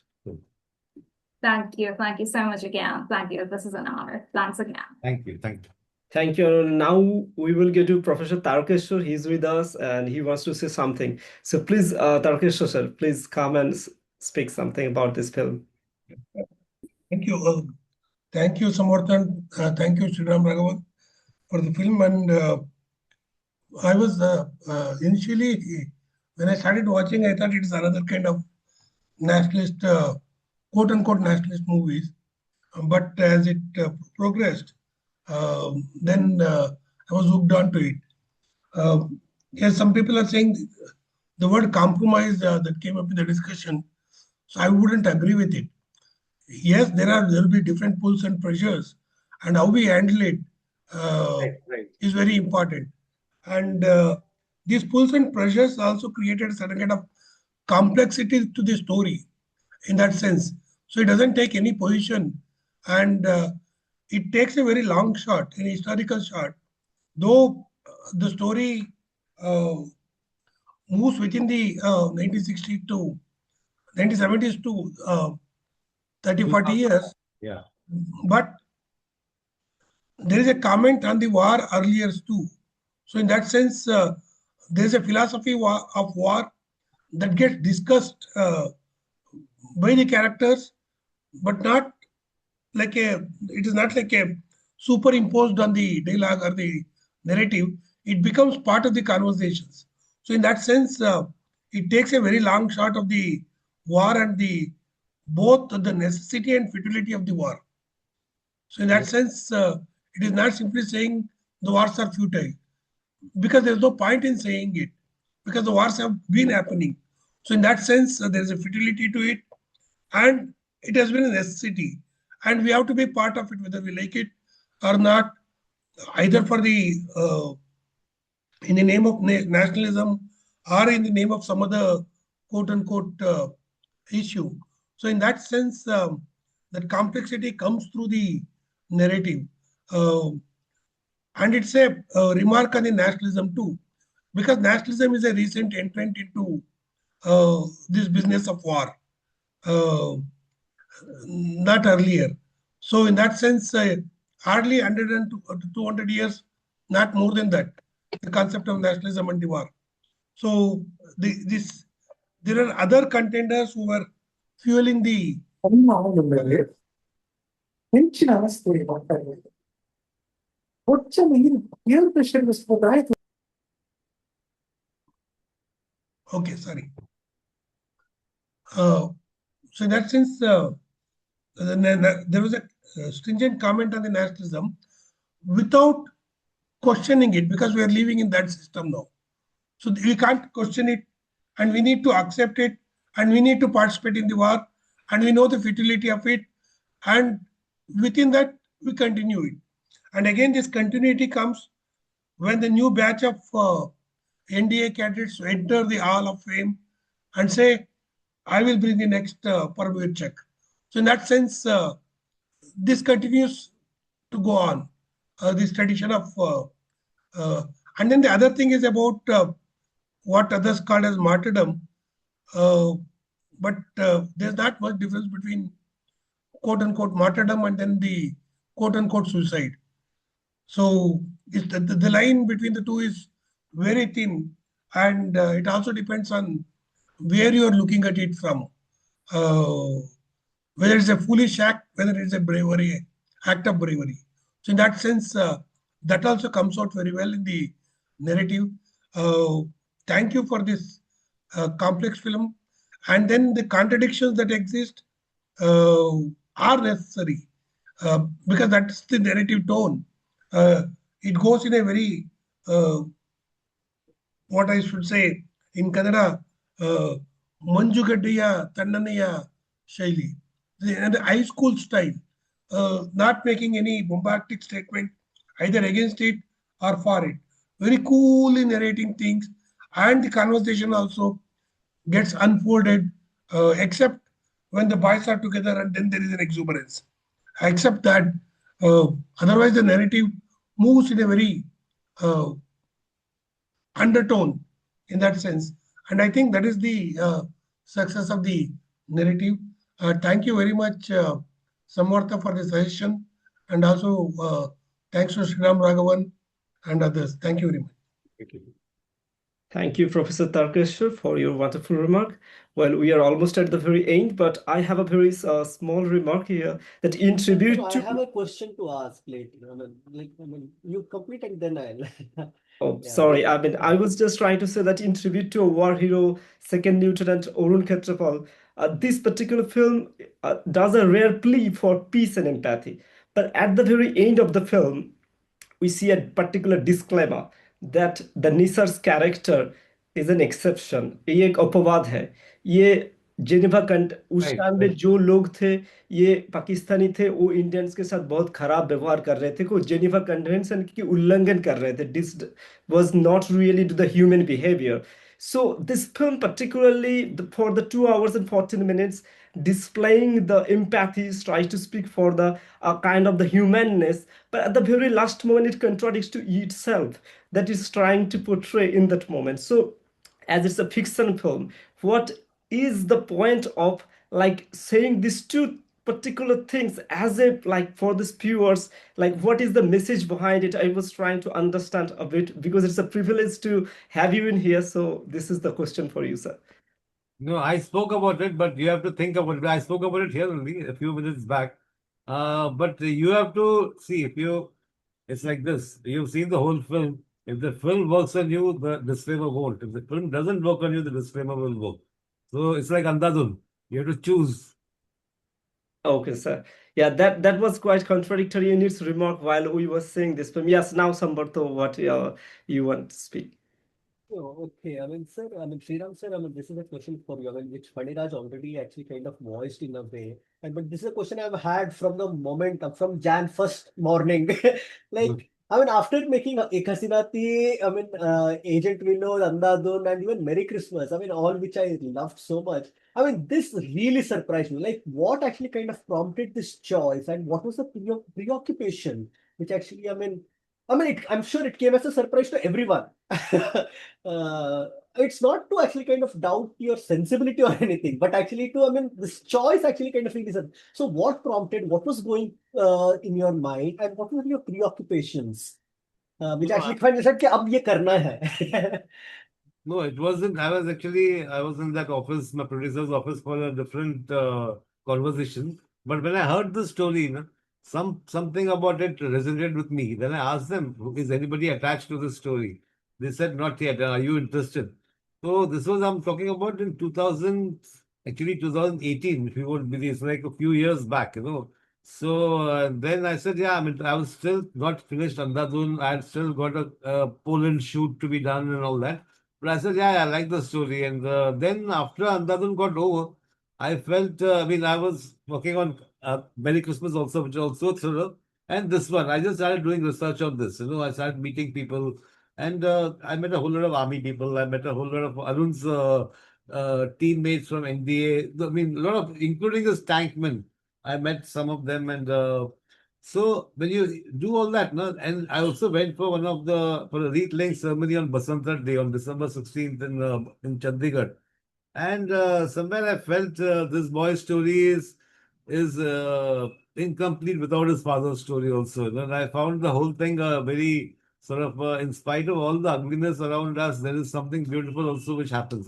So it sort of resonated with me like that. Sorry, Madan's story was real, na? Madan Khetapal visiting Everything is, yeah, 2001. Madan's story is Yeah. real. Yeah. We had seen another documentary. Can Nikhila, can you spell out that name? We also did see that film where army officer goes to Lahore and visits and all that. His daughter has come and Bani's film. Bani's, Bani. I've seen Yeah. that. Lovely film. Yeah. Yeah. Yeah, lovely film. Shah Rukh Khan, he goes and meets a player called Shah Rukh. Yeah. The hockey. In fact, I requested her to lend me the film. I want to show it to my team. Bani's film, Tang. I showed it to Yeah. before we began shooting. But we had discussed Tang in at TFO itself. Yes, Yeah. yes, yes. Yeah, again, we had Barney with us then. Yes. Yeah. I have not unfortunately met her after my release, but but she helped us a bit. She told me so much about the war. In part, his 2001 reminds us that documentary. Yeah. But how did the army fraternity respond to Ikkis? Sriram sir. I mean, I think the army in general loved the film, and but there was a lot of opposition to the film because of the climate and because of the various events of today. There was opposition, not from the army people so much. At least I don't know that, but largely the people I met. We had a show in Delhi for for a lot of army officers and veterans and all that. And that was like they had tears in their eyes and so on. So that was it was largely very positive. And I think this kind of film, yeah, there are people who sort of spoke against it, probably without having seen it or not totally getting it, you know. So, I mean, yeah. Oh, thank you. So, is there anyone who would like to have a question? Last question, maybe? This is a wonderful discussion of film, and this is a particularly wonderful discussion, and it's a privilege to have the director Sriram Raghavan. So, is there anyone who wants to speak? And this is because this film particularly just play for the piece in terms of what is needed at this very moment, and it just gives us that sense of belonging to this world, how we could approach to the world. So now it is the last question. If anyone here wants to speak, so I hope that there. Only one is what is coming out of his head next. What is my next film? Oh, the next film, I've got two subjects actually. So they are both racing. Which one will get completed first and convince me? So they choose me. I don't choose them so much. Thank you, sir, for your process of even saying about the process, how you to do film. That's, of course, a privilege to hear from you.